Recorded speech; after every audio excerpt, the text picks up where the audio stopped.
Hello. তো দাদা, প্রত্যেকটা মানুষের জীবনে একজন মেন্টর থাকে। মেন্টর মানে গুরু, যে আপনাদেরকে কিছু লাইফ লেসন শেখায়। আপনাদের জন্য সেটা কেউ সেলিব্রিটি হতে পারে, কেউ কোনো মুভির অ্যাক্টর হতে পারে, আপনার ইন্সপিরেশন বা মেন্টর, যাদেরকে দেখে আপনি শিখেন। আমার একজন মেন্টর ছিল, এখনও আছে। তো সে আমাকে একদিন আমাকে একটা অ্যাডভাইস দিয়েছিল, যেটা আমি পুরো খাতায় লিখে রেখেছি তুলে। কিছু কিছু জিনিস এমন হয় যেটা নোট করে রাখতে হয়, কারণ কখনো কখনো আমাদের জীবনে কাজে লেগে যায়। তো একটা দাদা, যার সাথে কাজ করতাম, আমার থেকে যেহেতু বড় 5-6 বছরের, তো আমি না সবসময় শিখতে থাকি মানুষের কাছে। আমি শিখতে চাই, সে আমার থেকে ছোট হোক বড় হোক, আমি না সবার কাছে শিখি। দেখুন, আমি মানুষ, আমি ইমপারফেক্ট হতেই পারি না। আমি কি পুরোটাই পারফেক্ট হতে পারি? আমার মধ্যে কি সবই নলেজ আছে? হয়তো এমন কিছু নলেজ তার কাছে আছে যেটা আমার কাছে নেই। তো নলেজের ট্রান্সফার করাটাই ভালো। তো আমি না সেদিন দাদাটাকে জিজ্ঞেস করলাম, দাদা কিছু অ্যাডভাইস দাও না আমাকে ফিউচারের জন্য। ফিউচারে যে কোনো দিন তোর একটা রিলেশনশিপ হবে, তাকে মেনটেন করতে হয়, রিলেশনশিপে এফোর্ট দিতে হয়, কাজ করতে হয় রিলেশনশিপকে নিয়ে, হ্যাঁ না?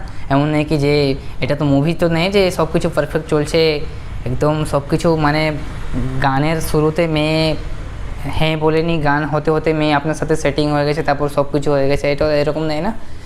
আসল রিয়েল জীবনে আপনার ফেটে যায় একটা রিলেশনশিপকে মেনটেন করতে। তো বলেছিলাম কিছু অ্যাডভাইস। তো আমাকে একটা অ্যাডভাইস দিয়েছিল আমার দাদা, মানে মেন্টর। বলেছিল যে যদি কোনো দিন কোনো মেয়ে মানে তোর যার সাথে সেটিং থাকবে, তুই যাকে ডেট করবি, সে যদি তোর কাছে কোনো দিন এসে কাঁদে, হ্যাঁ, কাউকে নিয়ে চর্চা করে বা কিছু মানে একটা করে না, তুই কোনো দিন কেন জিজ্ঞেস করবি না। মানে তোর সামনে যদি এসে কাঁদছে, তুই ওর সাথে কাঁদ, তুই ওর সাথে ইমোশনাল হয়ে যা।